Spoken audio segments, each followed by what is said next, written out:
ini dia doanya. Kita baca sama-sama. Bismillahirrahmanirrahim. La ilaha illallah wahdahu la syarika lah. Lahul mulku wa lahul hamdu yuhyi wa yumiit wa huwa hayyun la yamut. Biyadihil khair wa huwa ala kulli syai'in qadir.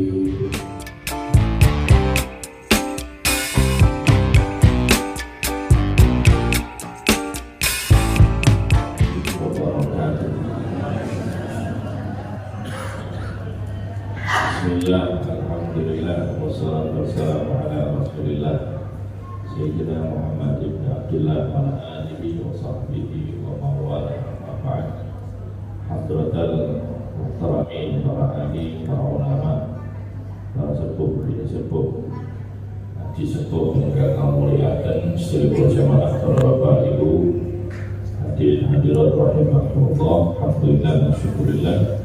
Puja puji syukur hanyalah bagi Allah. Salam serta salam mudah-mudahan tercurahkan kepada junjungan kita Nabi besar Muhammad sallallahu alaihi wasallam. Allahumma shalli alaihi. Walau kita sekarang berada pada 10 hari kedua dari bulan Ramadan, yang mana katanya orang-orang Ramadan itu dibagi 3. 10 hari pertama masjid ramai, 10 hari kedua pasar yang ramai, 10 hari ketiga stasiun yang ramai. Maka pembahasan kita mengenai tentang pasar yang lagi ramai-ramai sekarang. Bapak Ibu sekalian, Sahih riwayat Muslim berbicara mengenai pasar. Di dalam hadis yang lain ada asbabul wurud dari hadis ini, yaitu tak kalah ada orang bertanya kepada Nabi, tempat apa di muka bumi ini yang paling baik dan tempat apa yang paling jelek? Karena Nabi tidak tahu.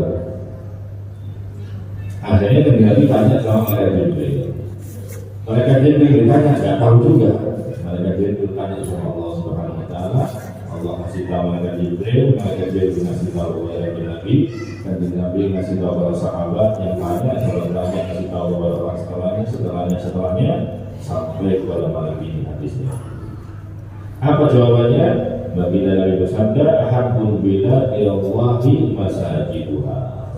Tempat di muka bumi yang paling baik, yang paling dicintai oleh Allah itu adalah masjid. Wa abghadul bilad ilallahi aswaquha. Dan yang paling dibenci oleh Allah tempat itu adalah pasar.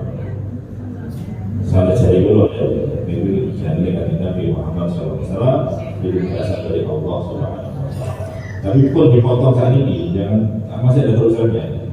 Dan dipotong nanti dari salah paham.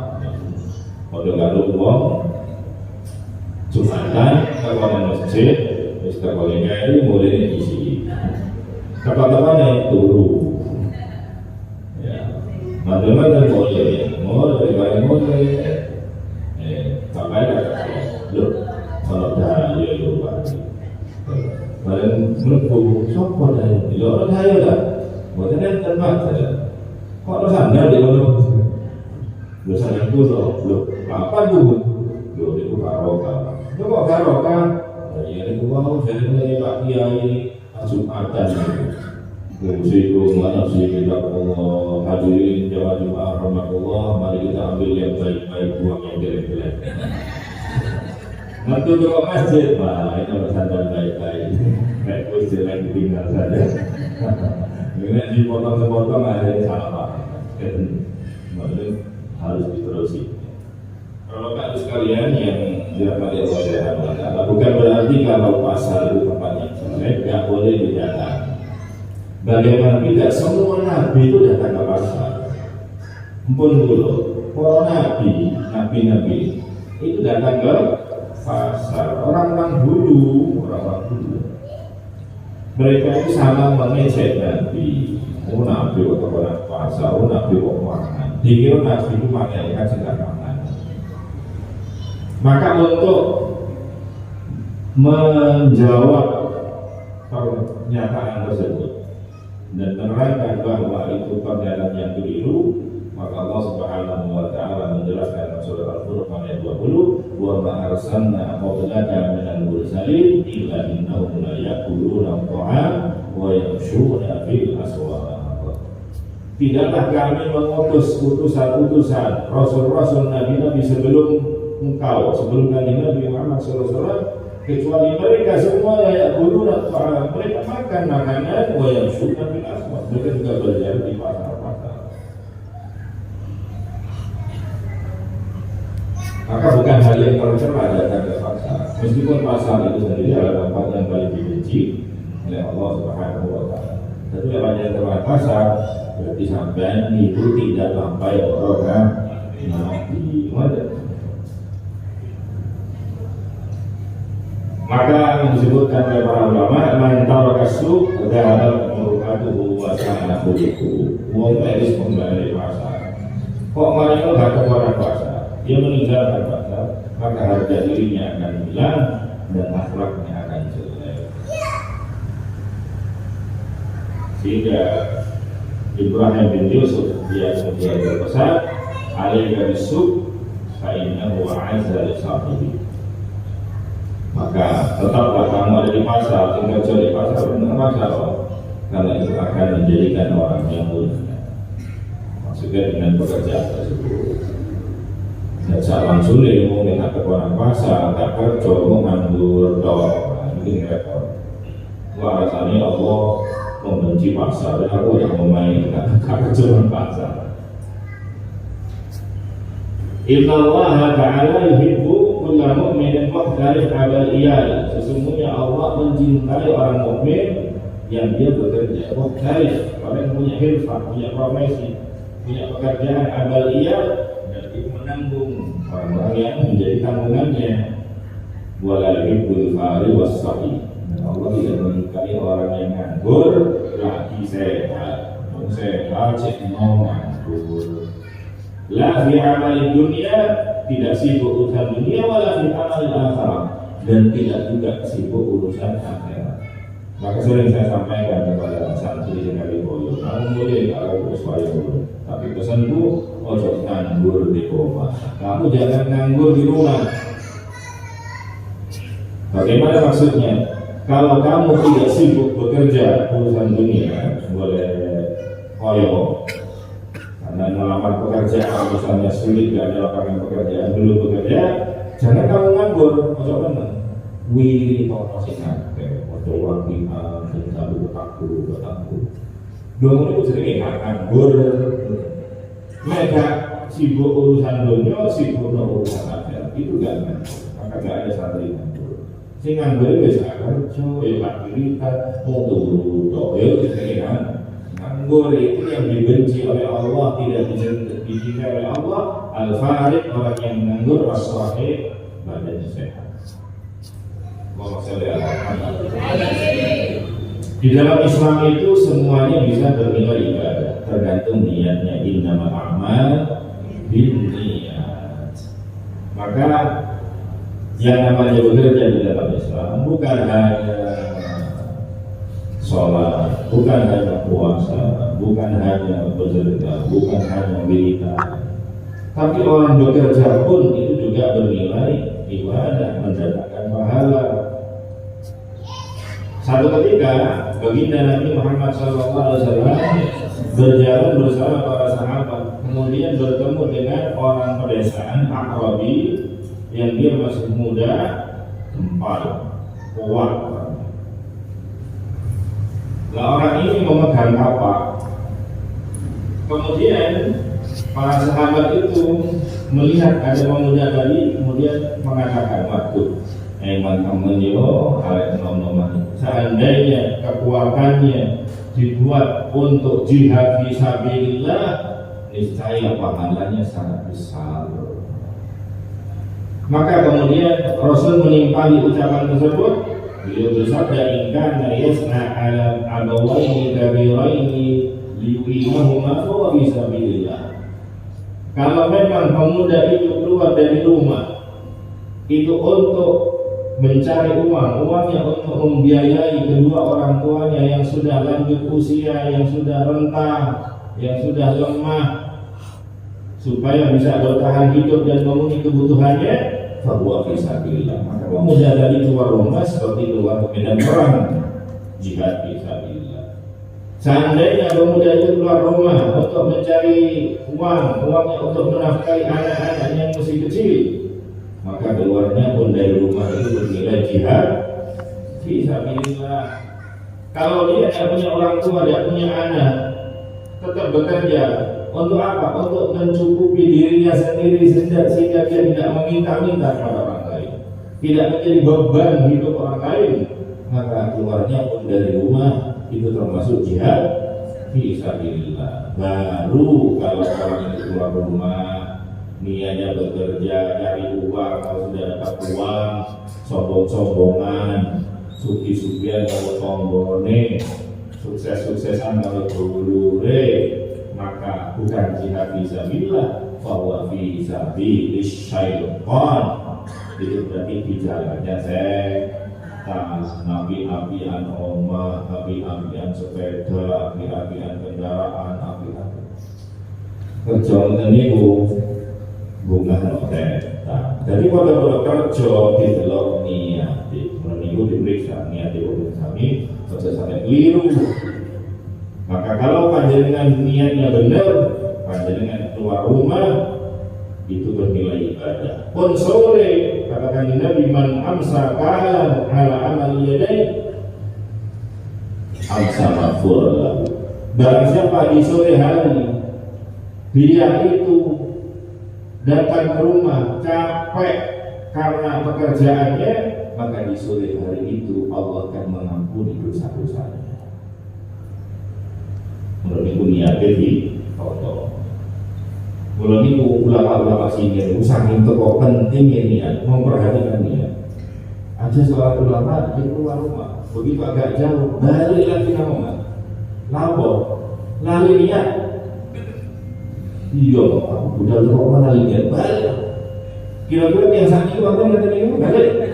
Mohon lali HP. Lali HP ini ketinggalan. Wah, kemudian mulai untuk dari perawi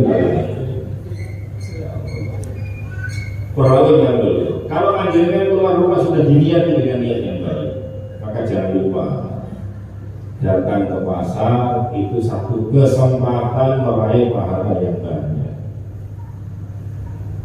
Ini diriwayatkan dari Umar bin Khattab, baginda Rasul sallallahu alaihi wasallam bersabda, barang siapa yang masuk pasar kemudian membaca doa berikut, doanya nggak panjang, ya tidak panjang alias pendek, maka dia akan mendapatkan 1 juta kebaikan, dihapus 1 juta kejelekan, diangkat derajatnya 1 derajat, dan dibangunkan rumah di surga. Subhanallah, luar biasa. Hadis riwayat Hakim. Lebu pasar, berkan pasar, kocok dungun ganjaran cek jadi. Kalau itu nggak sampai duit HP, itu disimpan dungunnya, nanti mereka lebu pasar itu dibuka jual. Nggak sampai 1 menit akan baca itu, tapi pahalanya luar biasa dahsyat. Apa doanya? Ini dia doanya. Kita baca sama-sama. Bismillahirrahmanirrahim. La ilaha illallah wahdahu la syarika lah, lahul mulku wa lahul hamdu yuhyi wa yumiit wa huwa hayyun la yamut biyadihi khair wa huwa ala kulli syai'in qadir. Diwaca ping 1000. Ya kamu bulat bulat ya. Ini cinta cukup. Diwaca ping 1 tulisan. Baca 1 kali. Kalau Joko nih, udah sampai 1 menit. Tapi sampai lebu pasar baca doa ini, 1 juta kebaikan didapat, 1 juta kejelekan dihapus, 1 juta derajat. Maka orang-orang dulu itu banyak. Para ulama itu datang ke pasar Padahal nggak ada kesibukan di pasar, dia nggak punya dagangan, nggak punya toko, nggak punya apa, tapi datang ke pasar. Ngapain? Kayak iso aja jowo gitu. Bukan untuk cuci mata, bukan. Datang ke pasar tujuannya kan untuk mempraktikkan doa ini. Bila sampai kerja di pasar, kan apa yang nggak sendiri. Tapi butuh yang pasar, jadi emangnya balik lali cuma dibaca. Kalau yang adalah dibuat oleh Allah Subhanahu Wa Taala. Dalam hadis tadi manda falasu, berarti siapa masuk pasar. Dikatakan oleh para ulama, kenapa kok masuk pasar itu padahal dia tempat yang dibenci, tapi begitu masuk di situ gara-gara dungo ini malah pahalanya sangat banyak. Kenapa? Karena pasar itu tempatnya orang lupa zikir kepada Allah. Orang lupa kepada Allah karena disitu menipu, berbohong, sumpah palsu, pokoknya payu. Dan mereka semua sibuk dengan perdagangan. Dan disitulah tempat kekuasaannya setan. Bahkan bala tentara setan itu basecampnya di pasar. Maka tatkala orang masuk ke basecampnya setan, kok eling bagaimana? Ini itu dasar itu. Enggak biasa ngomong lagi, kok dikir? Niku waktu karo wong perang. Pada waktu perang, kaum muslimin itu semuanya lari pontang-panting karena takut, banyak yang lari ketakutan. Orang itu tetap berdiri. Pahalanya kayak begitu. Karena berlawan dengan umumnya manusia. Di pasar umumnya orang lupa, umumnya orang berbohong, orang sumpah palsu. Tapi malah zikir, maka pahalanya sangat baik. Berarti itu merangi setan, menurut beskemi setan tuh. Nopo beskemi, apa jadi markas, markasnya setan.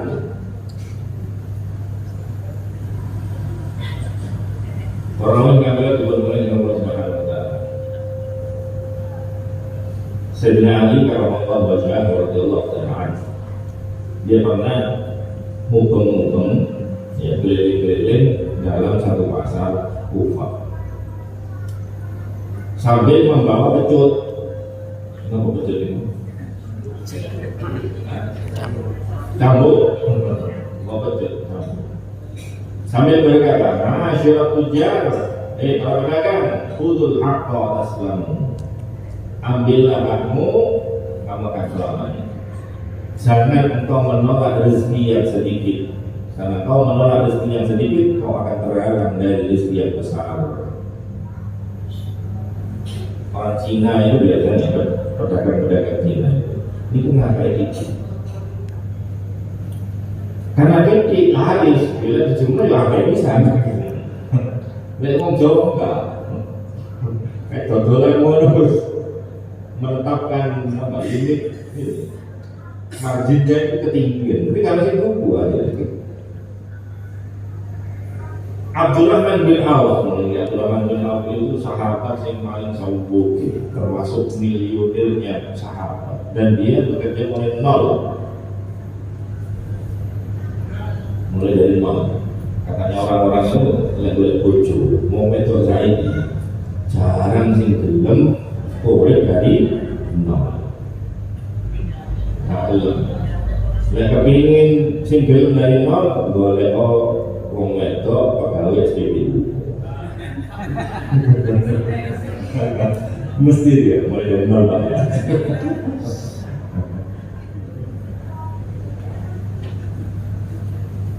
Abdurrahman bin Auf ini luar biasa kaya. Kemudian ditanya, masa baru ya Sarika? Apa sih rahasia sampai kok bisa sukses kayak begini? Kalau telu, ini pedagang-pedagang diperhatikan. Ada 3 kunci kesuksesan Abdurrahman bin Auf. Hijrah dari Mekah ke Madinah, nggak bawa apa-apa. Karena kalau orang hijrah itu semua harta kekayaannya diambil, disita oleh orang kafir di Mekah. Mau bawa amat tok sekolah yang Cina. Tapi tidak berapa lama bisa menjadi miliar di Madinah. Abdurrahman bin Auf. Ini profilnya Abdurrahman bin Auf. Ini menyumbangkan 40.000 dirham. Kalau sekarang 1,4 miliar dirhamnya, dinarnya kurang lebih ada 50 miliar. Kemudian 200 rupiah emas itu senilai 3,5 miliar. 500 ekor kuda, 1.500 ekor unta. Jadi kalau ada perang itu, ini penyokong dadanya. Kemudian veteran, itu perang Badar. Orang-orang yang dulu ikut perang Badar yang masih hidup dapat pensiunan, sing bayar Abdurrahman bin Auf. Satu orang dikasih 500 juta kan orang kan. Wong siji kayak 500 juta. Dia punya istri 4. Ketika wafat, berapa harta warisan masing-masing istri dengan dapat seperempat warisan itu, total warisan adalah 2.000 triliun. 2,2 triliun. Satu orang, satu istri dapat 2 triliun. Sama ngerti, 1 triliun itu kalau gitu. Wah, ya itu gua masih loh. Jadi gondong itu lawan. Satu istrinya 2,2 triliun warisannya. Padahal ini mulai dari nol. Nah sekarang itu pertanyaan, apa kunci suksesnya? Berdagang mulai dari nol, tidak punya modal sama sekali, tidak punya modal. Kenapa? Karena Rasul itu kalau ada orang hijrah, sama Rasul dicarikan orang Madinah yang kaya. Apapun yang berpemain-pemain itu dinanti dulu. Ada di Metro dua orang sing di Madinah itu kalau punya pekarangan dibagi dulu. Sehingga pekarangan bisa mendapat. Ini di rumah lebih dari 1 dikasih. Seperti itu. Nah tapi apa yang terjadi kepada Abdurrahman bin Auf? Begitu dikasih apa sawah enggak, aku enggak ada liu, tutup pasarnya nanti. Yang dicari adalah pasar. Tunjukkan kepada aku pasar juga. Berangkat ke pasar. Apa yang membuat beliau ini kaya? Jadi pertama datang ke pasar kan tidak ada modal. 1 hari jadi kuli angkut. Sambil tidak ada pilihan, tapi mikir, mempelajari bagaimana orang-orangnya, karakternya pedagang di sini gimana, apa yang dibutuhkan di sini, gimana, biasa suplai dari mana, makanan dari mana, yang dibutuhkan apa, dipelajari. Kemudian hari kedua sudah gak jadi kuliah, jadi maklar. Dapat uang dari maklar baru berdagang. Tidak sampai setahun dari nol lagi, kemudian datang kepada kaki Nabi bawa emas, mau menikah menyentuh kembali. Tidak lama kemudian baru dari hidup itu adalah apa kuncinya? Ada 3. Jadi masuk ke wakilan tetap mempraktekkan 3 kunci suksesnya Abdurrahman. Begitu ditanya, ya Abdurrahman, apa kunci sukses panjenengan? Ada 3 kunci sukses dagang. Yang pertama, ma'radatu ribhan qattu. Kata Abdurrahman, aku gak pernah nolak keuntungan sama sekali. Pokoknya dagangan, pokoknya uang itu nomor piro, untung bisa lepas. Gak butuh untung sing wakil, pokoknya untung gak wis. Ini prinsipnya. Kemudian yang kedua, wala tuliba minni hayawanan fa'akhartu bai'ah. Dia jualan sapi, jualan onta. Maka ketika ada permintaan, ada orang yang membeli, maka tidak pernah aku akhirkan. Dari yang menjual murah, iya wis sepi. Ada orang beli kan nggak pernah nimbun apa itu. Sama ada viral beberapa minggu ini ya. Ada orang punya ikan hias harganya ditawar 20 juta. Ikan hias 1 gede itu nggak tahu ikan apa. Itu ditawar 27 juta. Gak dikeno dia mana yang mampu 20 juta enggak. Mereka seket kan. Mana ini mati. Masya Allah, susahnya ngalah-ngalahi anaknya mati. Nah, apa namanya? Enggak. Kalau ada orang minta apa? Ya, tapi ya walabitu binasihatin, dan aku tidak pernah menjual dengan tempo. Artinya nggak pernah kasbon, nggak terima. Biasanya hancurnya warung gara-gara kasbon. Sampai ada tulisannya itu. Orang jualan di warung-warung itu. Ya. Tahukah Anda Jepang itu hancur gara-gara bom atom Nagasaki Hiroshima, dan warung hancur gara-gara kasbon.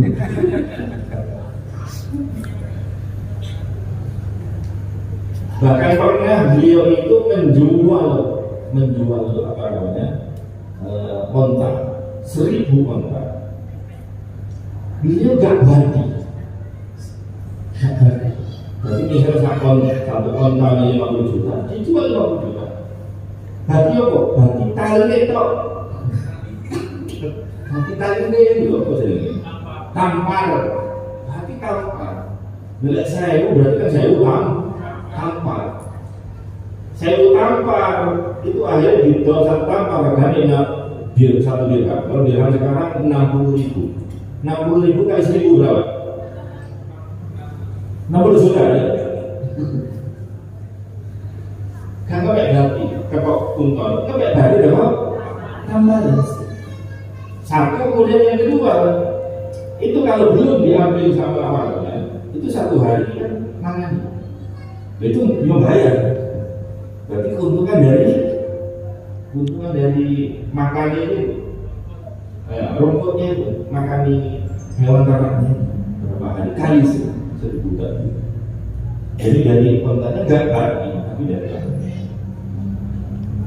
hingga beliau menjadi militer sukses dari nol. Itu karena tadi itu. Jadi kebetulan karena makan dia sok harus. Tapi kalau harus sekali berapa yang warna lain itu kebetulan warna kayu-kayu. Jadi sama seperti kalau sekarang itu lagi viral ya di daerah Madiun atau yang jualan mobil itu yang lagi viral di apa namanya di Facebook, di medsos itu. Prabu. Ono uang dodolan mobil jumlahnya 1000 mobil. 1000 mobil. Jadi dialognya bukan hanya 10 mobil, 20 mobil, 1000 mobil. Tak ditanya sampai itu modalnya nih aku modalnya 40 juta. Loh iya awal 40 juta. 40 juta itu kerja di Taiwan. Tak sampai 2 tahun kan lampu. Mulai kalau duit 40 juta itu di kolam mobil, dibadarkan mobil. Mana sampai saya. Dia mau ikut apa. Sing penting muter, tapi yang penting soal aku 10 mobil per hari. Jadi kalau dan karena orang bekerja itu ikhtiar, rezeki tetap Gusti. Maka katakanlah kita berusaha, jangan lupa dengan yang menurunkan rezeki yaitu Allah Subhanahu wa Ta'ala. Maka baca kita yo kerja yo wahidah, insya Allah bernikmat dengan keluarga. Mudah-mudahan Allah melimpahkan rezeki kepada kita semuanya, rezeki zahiran, rezeki batinan. Nanti kita udah paham kita kalau seakan itu sih 4 sepeda motor itu berdungo juga pakai semua muka-muka ngarep di sepeda motor ganti mobil nanti. Amin Allahumma. Bagi orang yang sakit berbagai mobil dan sangat berpulang menyenang dari Allah dan ada Allah yang bermain. Wassalamualaikum warahmatullahi wabarakatuh.